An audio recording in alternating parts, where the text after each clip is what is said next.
Welcome back to the Investing with Purpose podcast, where we explore the intersection of success and significance. We discuss alternative investment options from our experience buying hundreds of millions of dollars worth of real estate, but most importantly, how we're using that business to impact people in a positive way to leave a legacy that matters. Let's get after it.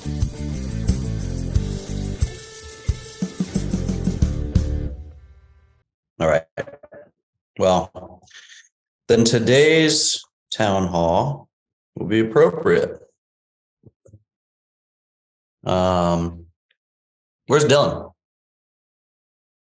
We don't know. Sean boxed him. Nobody knows. Okay. Well, good time for a town hall. Anybody feel a little beat up? Yeah. I'm good though. I'm good though. Kids are home, juggling schedules. You're doing great. Kid's birthday party. It's supposed to be Saturday. Is actually probably going to get pushed till tomorrow evening. Oh no, it is. I saw the Facebook post. It definitely is. Oh, is it? Yep. Yeah, Looks like the weather's going to be bad on Saturday. So it is. It's supposed to pour and be like 50 something. That's not going to work.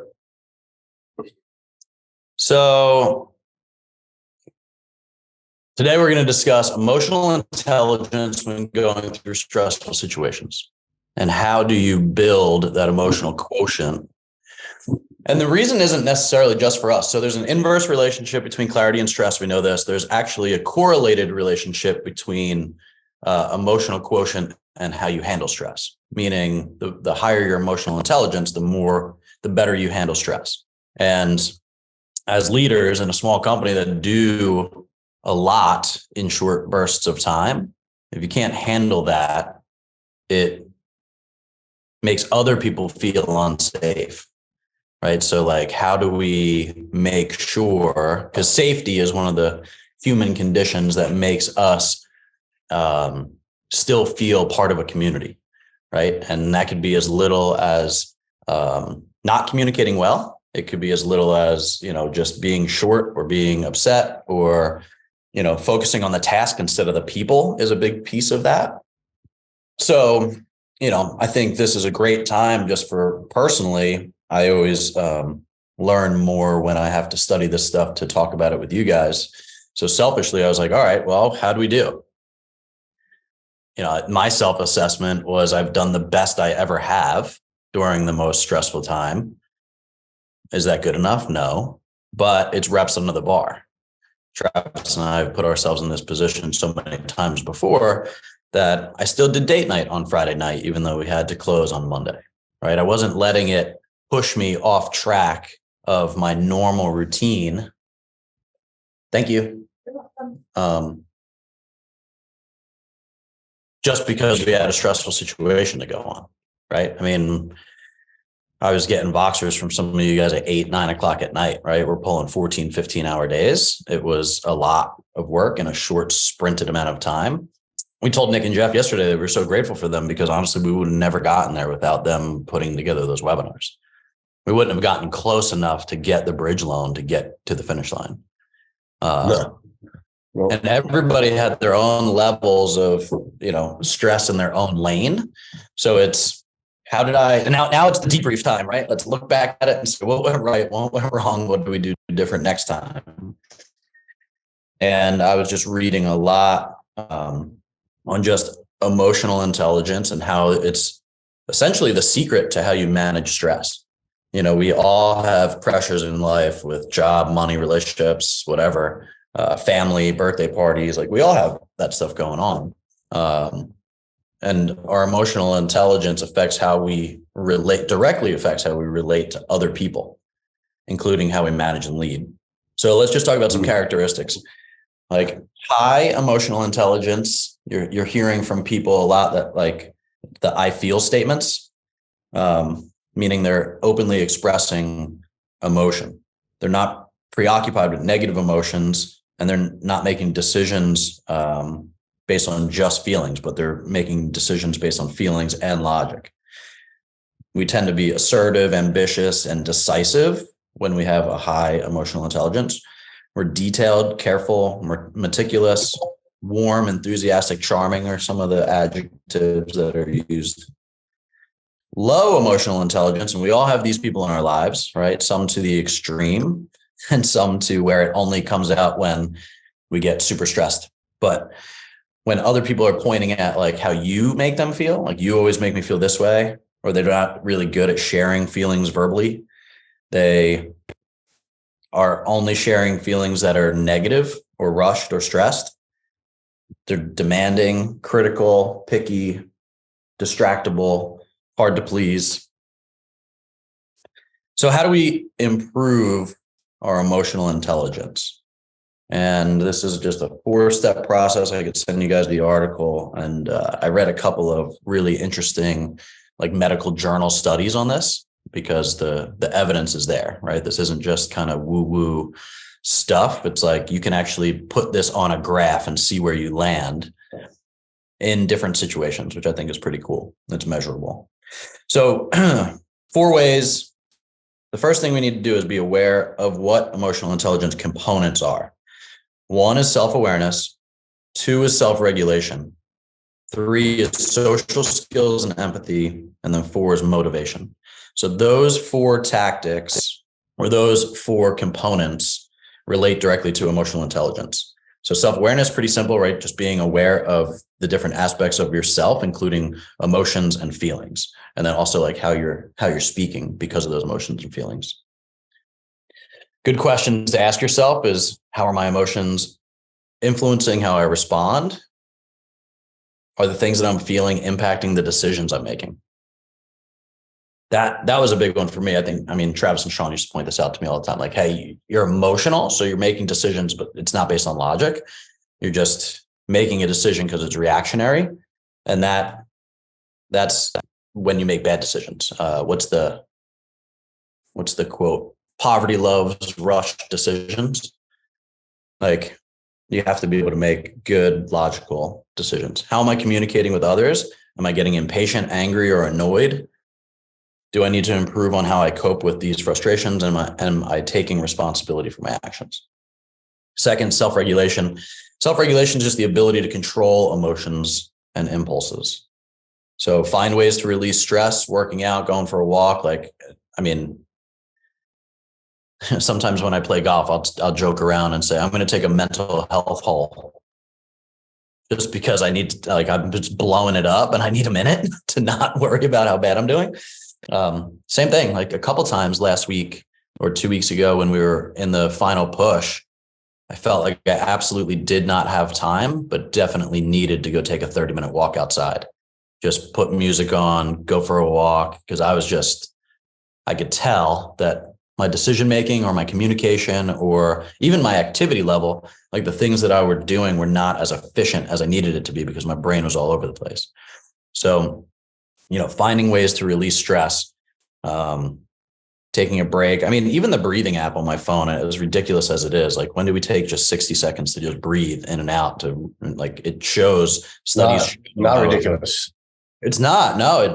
Studies show how that really works in releasing stress. Remind yourself you can't control everything. That's good. I like that. Give yourself permission to pause and not make a rash decision. One that's thoughtful and looks at possibilities. Third, social skills and empathy. So just being aware of other people's emotions. We talk about tactical empathy a lot in terms of the sales process. We talk about what listening without judgment was talking about in terms of the 4 communication styles. So I think we know this, but it's so important to be reminded in the different situations. When I'm good, I'm really good at this stuff. When I'm back up against the wall, I can be better. So how do you improve your social skills? Awareness of other people's emotions. An individual who has high EI, emotional intelligence, is a team player, good listener, excellent communicator, and able to manage conflict effectively and skilled in building and maintaining relationships to recognize the feelings of others. So obviously the things that we've talked about in the past was just how are you viewing somebody else's perspective? Are you remembering that another individual's behavior is based on self needs and see it from their perspective? Are you exploring the why of how this individual is seeing a situation and why do they feel differently than you do? Improving listening techniques, becoming empathetic, provide non-judgmental support, and be willing to put other things to the side to be authentic, to be able to authentically connect. And then for motivation, understanding the deeper meaning of your aspirations. So being committed and being optimistic. Ways to improve that is to ask yourself, what is the meaning of what I'm doing? Without meaning, it's going to be very difficult to sustain motivation or energy. This is why we always talk about the GWC in our quarterlies. And we're always asking you guys to make lists of, hey, what do I like doing? What am I doing that I have to do that I don't like doing? Because without the motivation, we know you're going to get burnt, right? And if you can't recognize that, nobody else on the team is going to recognize that. So it's important to have that self-awareness and be able to figure out where your motivation lies. This is a good one for me. I like to journal and reflect on personal and professional motivations. Motivations based on a deep level of what we want. Once we know our purpose and our wants, then we are instantaneously motivated. Pay attention to what is exciting to you, what gives you energy and what refuels you. And the converse of that is be aware of the things that drain you, right? I mean, and again, it's not always a light switch that we can fix, but some of it might be, but if it's not communicated, it's not going to be ever fixed. And then look for a mentor or a guide to emulate. So individuals who have higher EI are less likely to be negatively impacted by the presence of stressors. Improving your emotional intelligence allows you to become more resilient and less likely to succumb to burnout and depression. High emotional intelligence is correlated with psychological well-being. Remember that it is not your job to fix or save people, to be liked, to do it all, to please everyone, or to hold it all together. Your job is to understand and love people, be authentic, take the next step, speak and communicate truthfully, and breathe. So good reminders on the back end of this. I mean, we're not through it. The initial stress is through as we got through closing. I love the fact that we have 45 days really to finish this thing out. I mean, that's almost double the amount of time that we had from when Nick and Jeff said, hey, let's do a webinar. So if you think about it in that perspective, it's super helpful because they had, I think it was 3 weeks and 5 days from the time they told us, hey, let's do this, to the time that we started running webinars, getting people in the door, breaking the machine. So now we get the opportunity to reflect on, okay, what were those things that created stress? I mean, what's amazing is just, I know my communication style based on not being stressed right now and how it's converting new leads. I'm not pushing them to a finish line on Friday because my urgency and my panic button isn't hit. So now I'm calling people and saying, yeah, well, look, we closed with our own money. We're going to leave a couple spots open for people that want to dip their toe in and jump in with us at the $100,000 rate. So if that's you, go ahead and raise your hand. If that's not, that's okay too. We only have a few spots. And that changes the entire tenor of the conversation. Now people are going, oh, really? That's still open? That's awesome. Because nobody likes, if I said, hey, Sean, can you wire me 250 grand? I just need it in like 3 hours. Everybody just shuts down. Somebody called me the other day and actually had a pretty reasonable investment opportunity for not a lot of money. And I was like, man, I would love to do that. But it was so fast. I just said, no, no, it doesn't feel good. There's too much pressure in timing.